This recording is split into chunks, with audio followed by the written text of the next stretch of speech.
And now, another tale well calculated to keep you in suspense. The Girl in the Powder Blue Jag. Written for Suspense by Walter Black.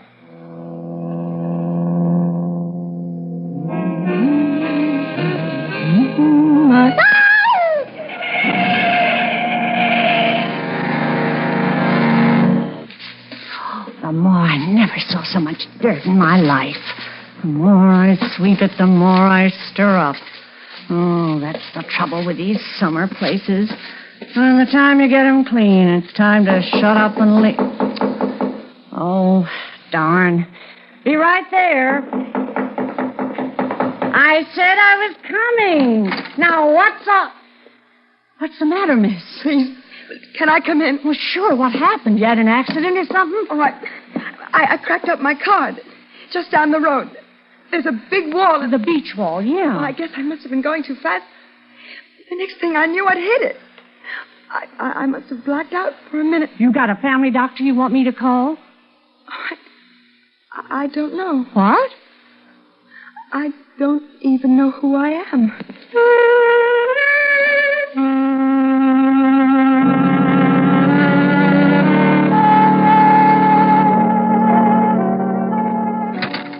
How's the bed, hon? Oh, it's fine, thank you, Mrs. Sims. Now, you call me Claire. Everybody else does. Claire. That's better. The man at the police station said he'd bring a doctor with him. I feel so lost, not even knowing my own name. But you do. It's Kendall Endicott. Kind of a nice, out-of-the-ordinary name, too. But how do I know it's mine? A checkbook with a name printed on it? I could have stolen it. Oh, you're not the type, hon. What type am I? I don't know anything about myself. Well, take it from me, hon. You're just not the type. Besides, that car you were driving, that's a Jaguar. Yeah, don't buy those for cigarette coupons. Incidentally, you're lucky. All you need's the new front grille.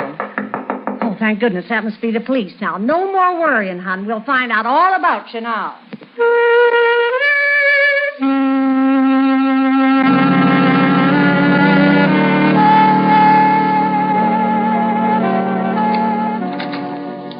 I'll check with you again tomorrow, Miss Endicott, and don't you worry. You do just like the doctor said. Just get plenty of rest. Find out anything, Sergeant Hadley? Just what you already told me, ma'am. What'd the doctor say? He wouldn't tell me anything. He says it looks like amnesia. Gee. I feel so sorry for her. Funny first name she's got. Kendall. Ever know a girl by that name before? No. Me either. Can I use your phone? Oh, go right ahead.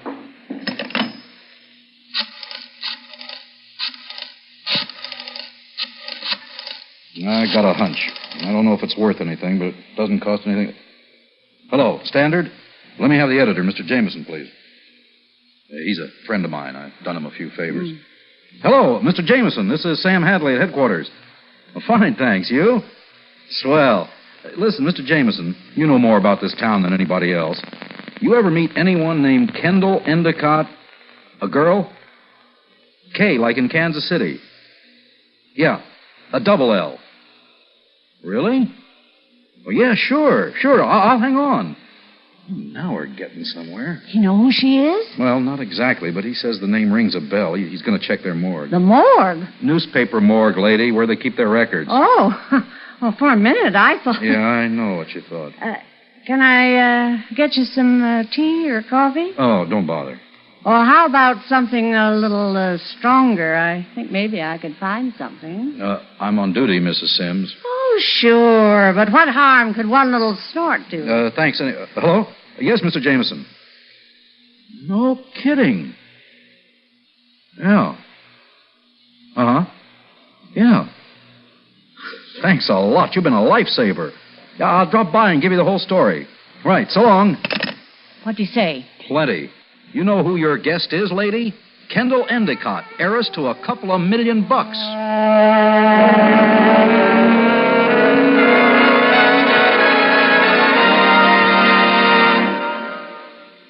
In just a moment, we will return for the second act of Suspense. Thirsty people everywhere prefer ice-cold Pepsi-Cola. And because it's light, it refreshes without filling. Charlie, be sociable. I am, Kay. Pepsi is a favorite of thirsty people from Maine to Hawaii, from Alaska to Florida. Charlie. It's perfect for parties or picnics, so serve Pepsi to your guests. That's helpful, but... This is the sociable part. Keep plenty of Pepsi ice-cold and ready. Remember, it goes fast because everybody likes Pepsi. Singing still sounds more inviting. May I? Be sociable, look smart, keep up to date with Pepsi. Drink light, refreshing Pepsi. Stay young and fair and debonair. Be sociable, have a Pepsi. But singing doesn't say, pick up an extra carton of Pepsi today. Better yet, get a case. You do that.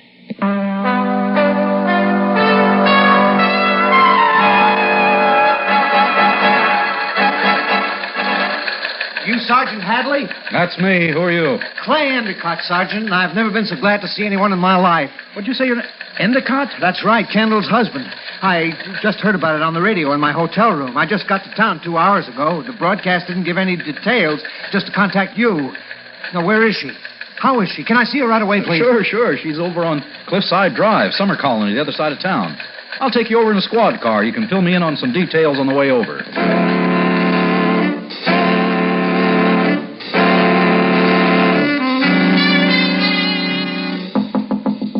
Is that you, Claire? Sure is, honey, and do I have a surprise for you? Look who's here, hon. Oh, you're the policeman, aren't you? Sergeant... Hadley, ma'am. How are you feeling? All right, thank you. But look who else is here, Kendall. I don't know what you mean. Your husband.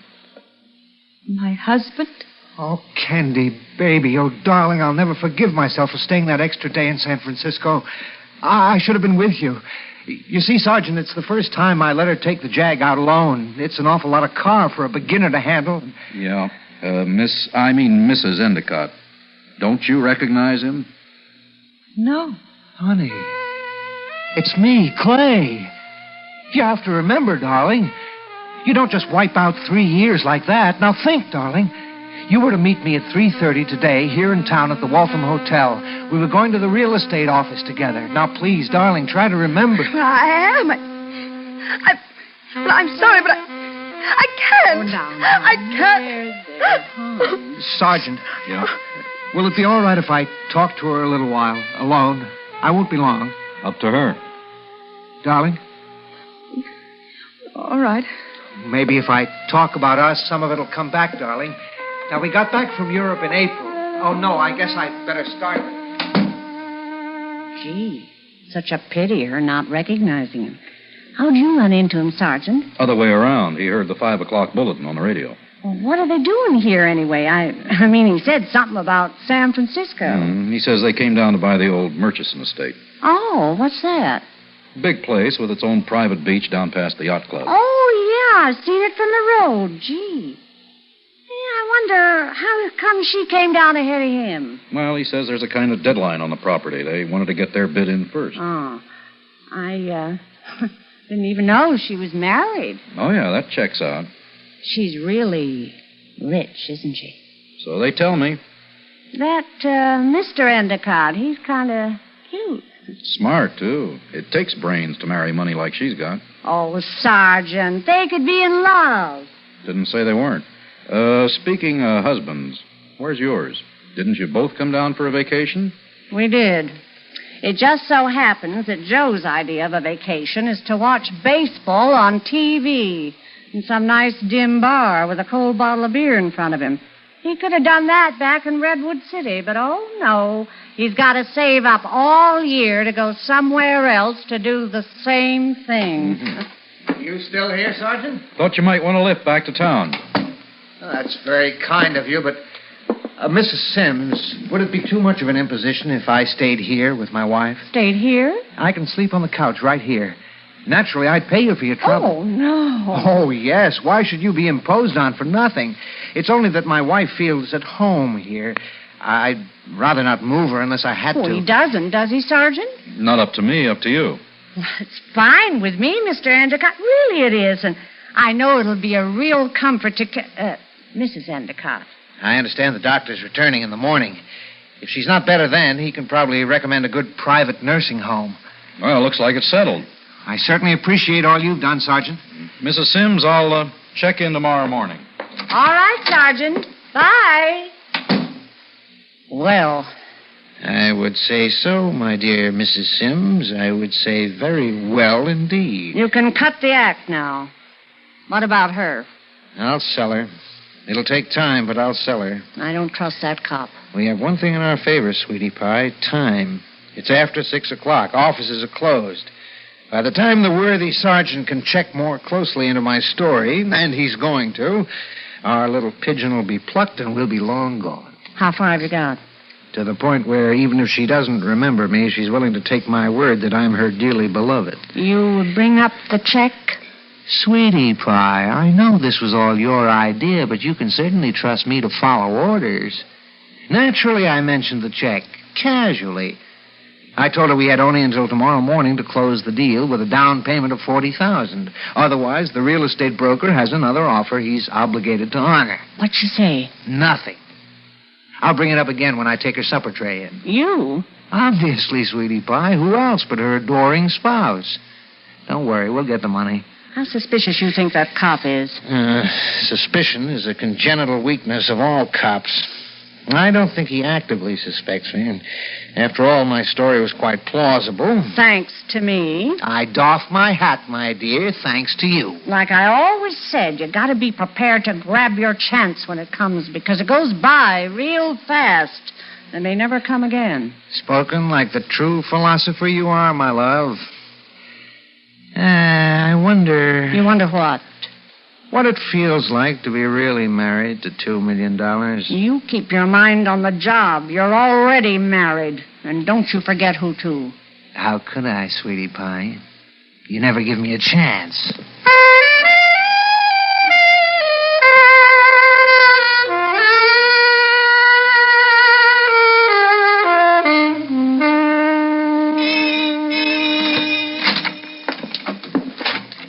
Enjoy your breakfast, my dear? It was all right. I wasn't very hungry. Have to keep up our strength, don't we, darling? Clay, will I regain my memory? Of course, Kendi. Oh, it may take a little time, but what difference does that make? What are a few days or even a week or two as long as I'm around to take care of you? Please be patient with me. Oh, darling, how could I be anything else? All I care about is your getting well. Tell me more about us. Where were we married? Believe it or not, at the American Embassy in London. London? Mm-hmm. The ambassador himself married us. And you stood right there in front of him in your stocking feet. Oh, I didn't. You sure did. Later you told me why. For good luck. Good luck? Uh-huh. You told me that as a little girl, whenever you wished very hard for something, you always took your shoes off and squinted up your face and turned around twice. Well, did I squint up my face? You sure did. But I didn't turn around twice, did I? Only because I stopped you. Darling, let me tell you, as hard as you were wishing, I was wishing even harder for our happiness, our life together. Oh, Clay. Oh, my love. Before I forget it, Kendi, I'd better take the check now. Is the house really worth that much? It's a steal, darling, believe me. Here, make it out to cash. I figured if I walk in waving a lot of greenbacks at the broker, he might come down in price a little. Nothing like a long look at real paper money to soften a man. Oh, here, use my pen, Kendi. You won't be gone long, will you, Clay? Only long enough to transact our business, honey. It's funny. I've only just met you. What I mean... I know what you mean. And already I feel as if I'd known you for years. Hurry back. Excuse me, folks, but the doctor's here. He can come right in, Mrs. Sims. I was just going.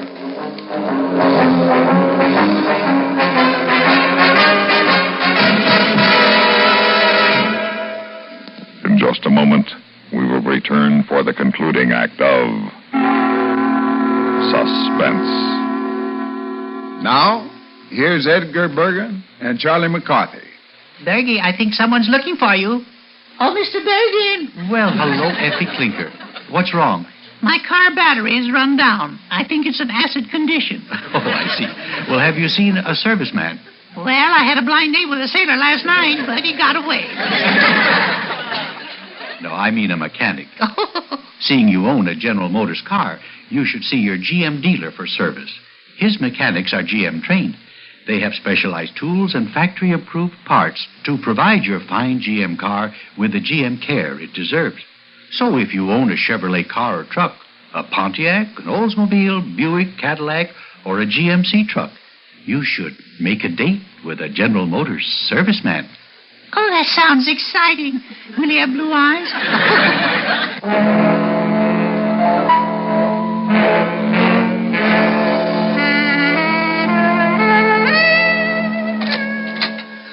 Mrs. Kendall, you're dressed. What do you think you're doing? Oh, I feel so much better, Claire. I thought I'd like to sit out here with you. Clay's not back yet, is he? Well, he's probably on his way. Well, you don't mind my being out here, do you? Mind? Well, of course not. It's just that... Well, did the doctor say it'd be all right? Oh, yes. He said it might do me good. What else did he say about your memory? He says my only problem is to get over the shock of the accident. Did he say when that would be? He thought very soon. Hi, Mrs. Sims. How's my... Kendall, what are you doing out of bed? Well, the doctor said I could, Clay. I feel ever so much better. Oh, great. Have you seen the real estate man? Sure. Just came from there. Did he reduce his price? No. He wouldn't budge. I'm sorry, darling. I'm not the judge of character I thought I was. Still, it's a real steal. Almost, anyway. Well, what are you smiling for? Because I'm so grateful to you. Well, nonsense. I haven't done anything. Oh, you're wrong, darling. Without you, I couldn't have done any of this. What are you talking about? Game's up, Mrs. Sims. Or whatever your real name is. What?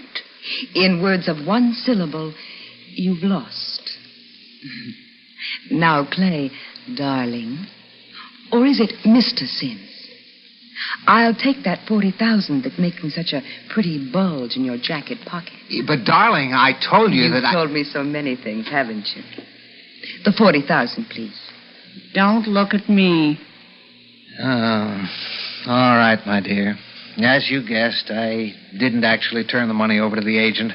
I thought if we waited until you were well enough to see him, you might be able to get a better price. You don't give up easily, do you? I beg your The pardon? money. Here. You needn't bother counting it. It's all there. Oh, you don't mind if I run my fingers through it, do you? Who are you? How very discerning of you, dear Claire.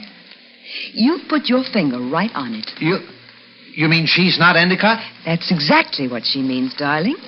I do have to be on my way, but why not tell you? Especially after all your hard work. My name is Taylor, Ruth Taylor. I'm Mrs. Endicott's private secretary. Convenient, huh? Oh, she's still in New York. I came on ahead. And by the time she arrives, I'll have recovered my memory, and I'll be horribly appalled at what I've done. But then, it wasn't really my fault, was it? Everyone told me I was Kendall Endicott. As for the money, I think I'll lose it. The whole idea is perfectly dreadful, but Mrs. Endicott will understand. She trusts me. And 40,000 doesn't mean so very much to her. You can't get away with it. But, Claire, dear, I already have. And you and that handsome impersonator can't do anything about it without implicating yourselves, can you? Bye-bye. Thanks for everything. Hey, what about us? Don't we deserve at least a cut? You deserve what you're getting, a chance to clear out before my employer shows up. Or would you rather I call that nice Sergeant Hadley? Extortion is a serious offense, I imagine. And who can prove I didn't have amnesia and didn't just recover? Oh, please don't bother seeing me out. There goes 40 grand. Oh, stop moaning. We lost, period. Now let's get packed and get out of here. But it looked like such a perfect setup. It did, but it wasn't, so shut up about it. From now on, we stick to the horses. And stay broke, huh? It's better than the stretch in the pen. Now, come on, let's move. Uh-oh. It's not locked.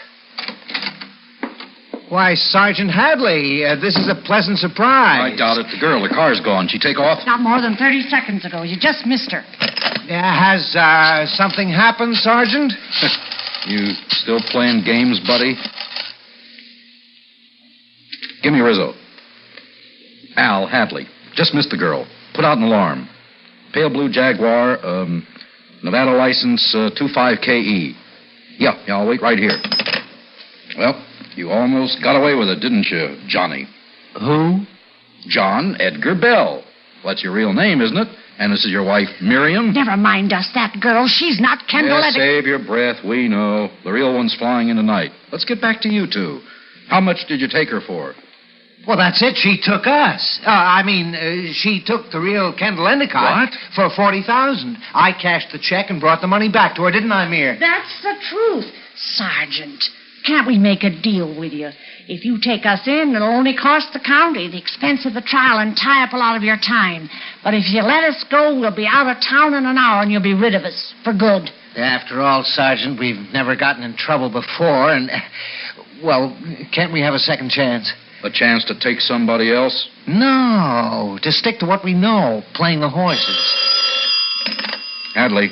Yeah, Al. What? Where?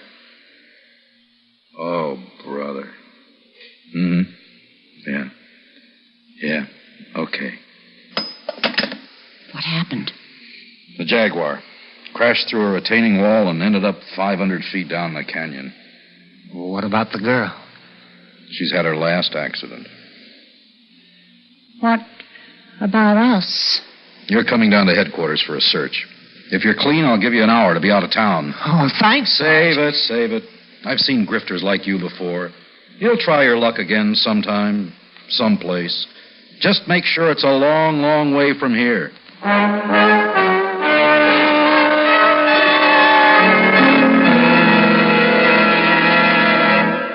Suspense.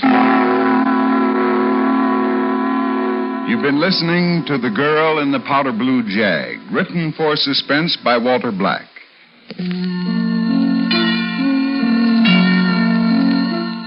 Featured in tonight's story were Rita Lloyd, Jane Rose, and Bob Dryden. Listen again next week when we return with another tale well calculated to keep you in Suspense.